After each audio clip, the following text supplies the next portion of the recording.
नमस्कार दोस्त। आज मुझे दुईटा जिनस कहि आम केमी आग को बढ़ा रोक दुईटा जिनस मनुष्य को आग को नहीं जाए। तो आम गोटे जिनस सदा सर्वदा नीरवता बा नीरव आम रही चेष्टा करवा। आ द्वितीयटी कथाटा है आमर क्रोध। आम निज क्रोध को आम निज नियंत्रण रखा। देखो आज्ञा गोटे छोट झरनाटे से बही बही जाऊँगी ना तार किसी प्रतिक्रिया अच्छी ना तार किसी क्रोधित अच्छी।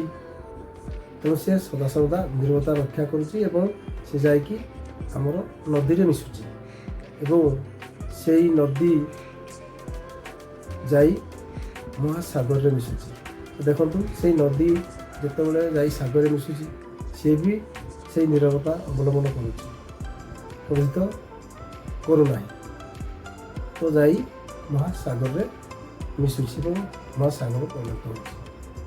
तो तेणु मु समस्त को कहबी जे आम ये दुईटा जिनस जदि आम आपणाऊँ जीवन में आम अधिक बाट जापर भगवान आमको अधिक अधिक बाट पर्यटन नहीं पारे।